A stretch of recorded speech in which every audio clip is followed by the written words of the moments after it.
జేడీకేడీ auto డ్రైవర్ని కోర్టుకి తీసుకొని వచ్చి ఉంటారు. విహారీకి శిక్ష పడుతుందని తీర్పు జడ్జి ఇచ్చి రాస్తూ ఉంటే సైన్ చేసే టైంకి జేడీ అక్కడికి వచ్చి నేను సాక్ష్యం తీసుకొచ్చాను, విహారీ ఏ తప్పు చేయలేదు అని అంటూ చెప్తూ ఉంటుంది. ఇంకా పీపీ ఏమో వాళ్ళు అన్ని తప్పుడు సాక్ష్యాలను తీసుకొస్తున్నారు మేడం, మీరు ఆల్రెడీ తీర్పు ఇచ్చేశారు, అది కంటిన్యూ చేయండి, మీ టైం వేస్ట్ చేసుకోకండి అని మాట్లాడుతూ వాదిస్తూ ఉంటాడు. ఇంకా ఒక 5 నిమిషాలు టైం ఇవ్వండి మేడం అని జేడీ అడుగుతూ ఉంటే ఇంకా పీపీ వద్దు మేడం అని అంటూ ఉంటాడు. పీపీ గారు వాళ్ళు అడిగిన 5 నిమిషాల టైమే కదా, మీరెందుకు అంత తొందరపడుతున్నారు అని జడ్జి చెప్తుంది. ఇంకా థ్యాంక్ యూ మేడం అనుకుంటూ జేడీ తను మాట్లాడుతూ ఉంటుంది. మేడం, విహారీ గారు ఏ తప్పు చేయలేదు అనడానికి ఇదిగోండి సాక్ష్యం. ఇందులో విహారీ గారి కార్ డాష్ కెమెరాలో మొత్తం ఫుటేజ్ అంతా రికార్డ్ అయి ఉంది. విహారీ గారు ఏ తప్పు చేయలేదు అని చూపిస్తూ ఉంటే అదంతా ఫ్యాబ్రికేటెడ్ మేడం, కేసుని తప్పుదారి పట్టించాలని చూస్తున్నారు అని ఆ పీపీ వాదిస్తూ ఉంటాడు. ఇంకా అది అంత బలమైన సాక్ష్యం కాదు, మీ దగ్గర ఏమైనా బలమైన సాక్ష్యం ఉంటే చూపించండి అని పీపీ అడుగుతూ ఉంటే మా దగ్గర అంతకన్నా బలమైన విలువైన సాక్ష్యం ఒకరు ఉన్నారు మేడం అని జేడీ చెప్తుంది. ఎవరు?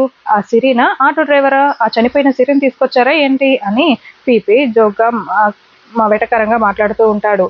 ఇంకా పీపీ గారు అని జడ్జ్ మాట్లాడుతూ సీరియస్ అవుతూ ఉంటుంది. అవును మేడం, ఆటో డ్రైవర్ ఉన్నాడు, మీరు చనిపోయాడని చెప్తున్న ఆటో డ్రైవర్ చనిపోలేదు, బ్రతికే ఉన్నాడు అని జేడీ చెప్తుంది.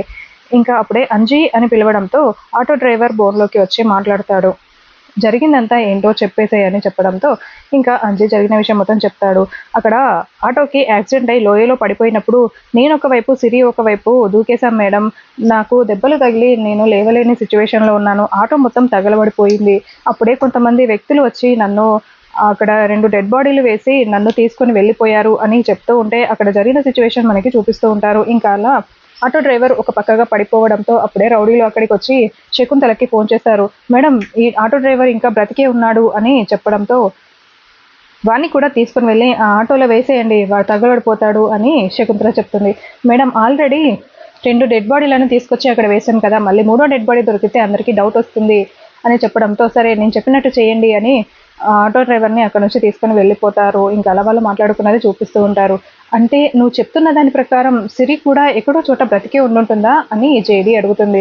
అవును మేడం, బ్రతికి ఉండే ఛాన్సే ఉంది అని ఆటో డ్రైవర్ చెప్పడంతో సిరిని చూపిస్తూ ఉంటారు. మొహం మొత్తం బ్యాండేజ్ వేసి హాస్పిటల్లో బెడ్ పైన పడుకొని ఉంటుంది, ఆక్సిజన్ మాస్క్ పెట్టి ఉంటుంది, మొహం ఏం మాత్రం కనిపించకుండా కంప్లీట్గా బ్యాండేజ్ వేసి ఉంటారు. మేబీ సిరి ప్లేస్లో వేరే కొత్త క్యారెక్టర్ వస్తుందేమో, ఏం జరుగుతుందో ముందు ముందు కథ ఏం మలుపు తిరుగుతుందో చూడాలి.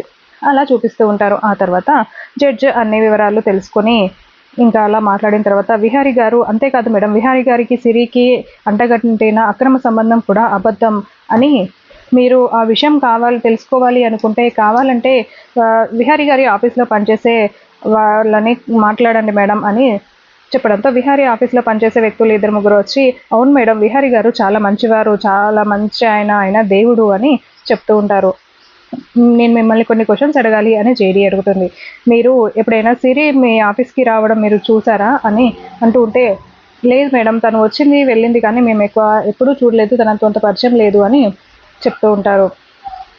ఆ తర్వాత విహారీ గారు సిరికి డైరెక్ట్గా క్యాంటీన్ కాంట్రాక్టర్ ఇచ్చారా, తనకే ఇచ్చారా అని అడుగుతూ ఉంటే లేదు మేడం, ఆ శకుంతల పెట్టే భోజనం మాకు నచ్చక మేమే వద్దని చెప్తే అప్పటికి విహారీ గారు శకుంతలకి సిరికి ఒక టెస్ట్ పెట్టారు. ఇద్దరి మధ్యలో పోటీ పెట్టి సిరి గెలిచిందని కొన్ని మళ్ళీ శకుంతల చేస్తున్న అక్రమాల గురించి తెలుసుకొని ఆ తర్వాతనే సిరి గారికి కాంట్రాక్ట్ ఇచ్చాడు అని ఆ కార్మికులు చెప్తూ ఉంటారు. ఇంకా ఇది మేడం జరిగింది, కావాలనే విహారీ గారిని ఈ కేసులో ఇరికించారు అని జేడీ చెప్పడంతో ఇంకా జడ్జి గారు మాట్లాడుతూ ఉంటారు. విహారీ గారు ఏ తప్పు చేయలేదని అర్థమైంది, మీరు టైంకి వచ్చి ఒక నిర్దోషికి శిక్ష పడకుండా చేశారు కాబట్టి మీ ఇద్దరిని అభినందిస్తున్నాను జేడీకేడీ అని జడ్జి చెప్తూ ఉంటుంది. వాళ్ళిద్దరూ చాలా హ్యాపీగా ఫీల్ అవుతూ ఉంటారు. విహారీ గారిని నిర్దోషిగా విడుదల చేయడం అయింది. ఆ సిరి ఎక్కడ ఉంది, దీని వెనుక జరిగిన కుట్ర అంతా ఎవరు చేశారు అనేది పోలీసులే సిరిని చాలా జాగ్రత్తగా తీసుకొని వచ్చి కోర్టు ముందు హాజరుపరచాలి, అలాగే ఈ కేసులో కూడా వెనకాల దాగి ఉన్నది ఎవరో కూడా కనుక్పెట్టాలి అని ఆ జడ్జి తీర్పు ఇవ్వడంతో ఇంకా అంబిక, సుభాష్ వాళ్ళు చాలా షాకింగ్గా చూస్తూ ఉంటే విహారీ వాళ్ళందరూ చాలా హ్యాపీగా ఫీల్ అవుతూ ఉంటారు. ఆ తర్వాత అంబిక బయటకి వచ్చి సుభాష్తో మాట్లాడుతూ ఉంటుంది. మనం ఎన్ని ప్రయత్నాలు చేసినా ఆ విహారీ గాడు బయటపడిపోయాడు. ఆ జేడీకేడీ వల్ల ఇప్పుడు ఇదంతా జరిగింది అని అంబిక మండిపడుతూ ఉంటుంది.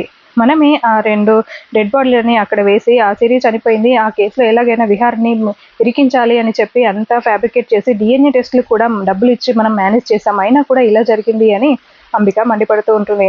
ఇప్పుడు నువ్వు వెంటనే వెళ్ళి ఇప్పుడు బిహారీకి, ఆ పోలీసు వాళ్ళకి అందరికీ కూడా శకుంతల మీద డౌట్ ఉంది కాబట్టి ఆ కేస్ అంతా శకుంతల చుట్టే తిరుగుతుంది. తను మన పేరైనా ఎక్కడైనా చెప్పేయొచ్చు తనని బెదిరిస్తే. నువ్వు ముందే వెళ్ళి ఈ జాగ్రత్తలన్నీ చెప్పి చాలా జాగ్రత్తగా ఉండమని చెప్పు. మన పేరు చెప్పేస్తుందో ఏమో అని అంబిక అంటూ ఉంటే, మన పేరు చెప్పదులే అంబిక. ఒకవేళ తను మన పేరు బయట పెడితే తను బ్రతకదని తనకు తెలుసులే అని సుభాష్ అంటాడు. అయినా కూడా సుభాష్ నువ్వు మనం కూడా జాగ్రత్తగా ఉండాలి. తనకి ఒకసారి వార్నింగ్ ఇచ్చిరా వెళ్ళు అని అంబిక చెప్తుంది. ఇంకా సుభాష్ అక్కడి నుంచి వెళ్ళిపోతాడు. మరోవైపు ఒక దగ్గర సహస్ర, పద్మాక్షి నించొని మాట్లాడుకుంటూ ఉంటారు.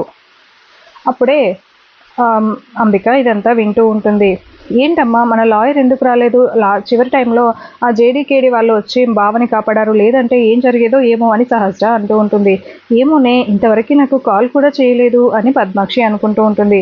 అమ్మో ఇప్పుడు అక్క వాళ్ళ లాయర్‌ని నేనే మేనేజ్ చేశానని తెలిస్తే ఇప్పుడు నా పేరు బయటికొస్తే అక్క ఉగ్రరూపం దాలుస్తుంది. నేను వెంటనే వెళ్ళి అక్కని ఆ టాపిక్ నుండి డైవర్ట్ చేయాలి అని అంబిక పరిగెత్తుకుంటూ వచ్చి, "అక్క ఏం చేస్తున్నావు అక్క?" అని అంటూ ఉంటుంది. అప్పుడే పద్మాక్షి లాయర్‌కి కాల్ చేయబోతూ ఉంటే, "అది మా లాయర్‌కే" అని అంటూ ఉంటే, "ఆ విషయం పక్కన పెట్టక్క. ఇప్పుడైతే విహారీ సేఫ్‌గా బయటికొచ్చాడు కదా! ఇప్పుడు లాయర్ సంగతి ఎందుకు కానీ ఇప్పటికైనా విహారీ పక్కన వాళ్ళ విషయాల్లో తలదూర్చకుండా ఉండేలా చూసుకోవాలక్క.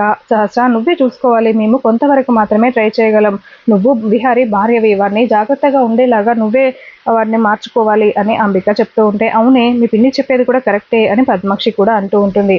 నువ్వు ఇప్పటి నుండే విహారీని కొంచెం కంట్రోల్‌లో పెట్టుకో సహస్ర అని అంటూ ఉంటే, ఏమో పిన్ని బావతో గట్టిగా ఏదైనా మాట్లాడితే మళ్ళీ నాకు దూరమైపోతాడేమో అని భయంగా ఉంది అని సహస్ర అంటుంది. ఇప్పుడు మాత్రం నీకు దగ్గరవుతున్నాడా? అని అంబిక అనడంతో అవును అని ఆలోచిస్తూ ఉంటుంది. అప్పుడే విహారీ బయటికి వస్తాడు. ఇంకా యమున పిల్లలందరూ విహారీ దగ్గరికి వెళ్ళి మాట్లాడుతూ ఉంటారు. అందరూ హ్యాపీగా ఉంటారు. డాడీ, నాన్న అంటే ఇప్పుడు హరికృష్ణ వాళ్ళ అమ్మ ఎక్కడో చోట ఉండే ఉంటుంది కదా! ఎక్కడున్నారు అని సిరిపాప అడుగుతూ ఉంటుంది. అవును బ్యాట్‌మ్యాన్, మా అమ్మ ఎక్కడ ఉందో, ఎలా ఉందో అని హరికృష్ణ చాలా బాధపడుతూ ఉంటాడు. మనం కనిపెడదాం హరికృష్ణ అని సంధ్య చెప్తుంది. జేడీకేడీ మీరు ఈ టైంలో నాకు సపోర్ట్‌గా ఉండాలి. సిరి కనిపించే వరకు మీరే హెల్ప్ చేయాలి, మీరే వెతకాలి అని అంటూ ఉంటే, మాకు వేరే కొత్త కేస్ వచ్చింది. మేము ఇప్పుడు సంధ్యకే ఇదంతా అప్పచెప్తున్నాం. సంధ్య చూసుకుంటుంది అని చెప్పేసి వాళ్ళు అక్కడి నుంచి వెళ్ళిపోతారు. ఇంకా సంధ్య బయటికి వచ్చి నించొని ఉంటుంది. సంధ్యకి ఏదో ఫోన్ వస్తుంది. శకుంతల వల్ల రౌడీల గురించి ఎవరో ఫోన్ చేసి చెప్పడంతో, సరే మీరు వాళ్ళని ఫాలో అవుతూ ఉండండి, మేము ఇప్పుడే వచ్చేస్తున్నాం అని సంధ్య చెప్తుంది. ఇంకా సంధ్య విహారీ ఇద్దరు ఆ కేసు గురించి ఎలా చేద్దామని మాట్లాడుకుంటూ ఉంటారు. అలా ఎపిసోడ్ ఎండ్ అయిపోయింది.